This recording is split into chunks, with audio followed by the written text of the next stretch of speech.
이번에 시행된 임대차 3법에 대해서 다양한 의견들이 있는데요.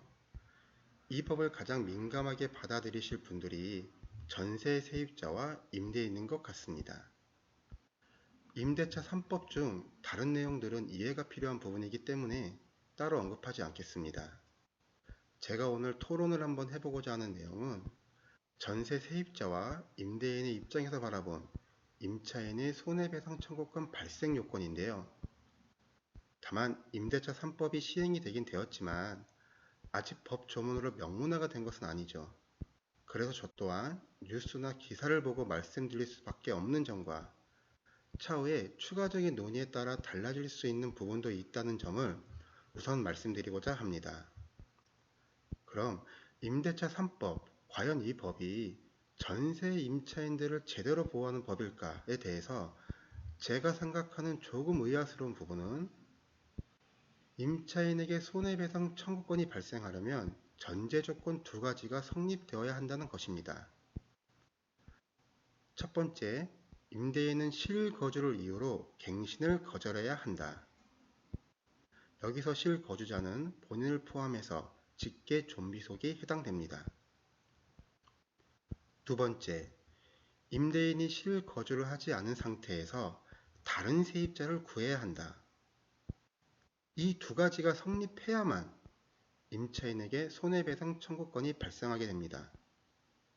이 내용을 조금 다른 시각으로 바라보면 임대인은 실거주를 이유로 갱신을 거절하고 집을 비워둔 채로 실거주를 원하는 매수인과 매매가 가능하다. 이렇게 해석할 수 있는 것도 아닐까요? 매수인은 매도인의 권리와 의무를 포괄적으로 승계하게 됩니다. 따라서 매도자의 실거주 요건은 매수인이 갖추면 된다는 것이죠.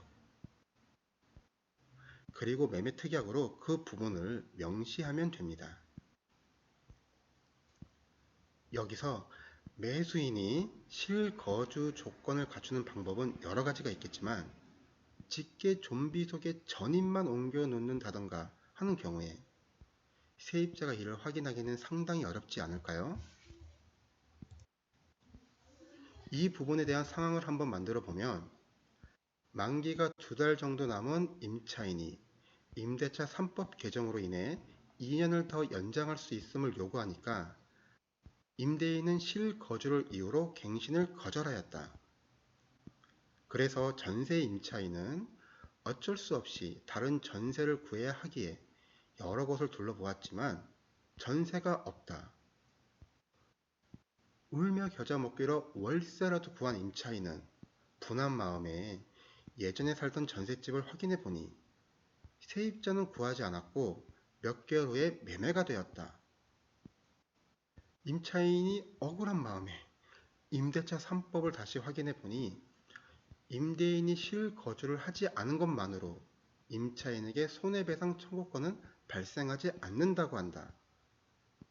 또한 매수자는 실거주자이기 때문에 매도인은 결과적으로 자신이 한 말을 지킨 것이다. 임대인도 여러 사정을 가진 임대인들이 있을 겁니다.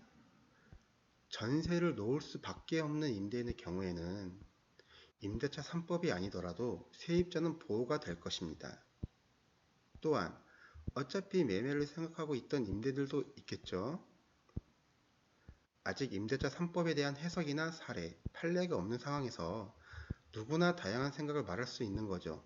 그렇기 때문에 만약 제가 생각하고 걱정하는 부분들이 현실적으로 가능하다면 그런 곳에 살던 임차인들이 다른 곳으로 전세를 구해 이사를 가야 할 상황이라면 지금의 전세 대란의 선의의 피해자가 될 수도 있지 않을까요? 그들은 누구의 보호를 받아야 하는 것일까요? 월세를 가야 하나요? 집을 사야 하는 건가요? 월세가 부담스러워 집을 사야 한다면 집값 안정되기는 더 어려워지지 않을까 걱정이 됩니다. 끝으로 전세에 사는 세입자를 보호하고자 한다면 임대인에 대한 어떤 전세 혜택 제도를 만들어 보면 어떨까 하는 생각도 해봅니다. 장기 보유 특별공제처럼 전세 놓는 기간에 따라 전세를 놓는 기간이 길면 길수록 차등적으로 세금 혜택을 준다면 지금과 같은 전세 대란에 대한 공포는 사라지지 않을까 하는 생각을 하며 이만 마치려고 합니다. 감사합니다.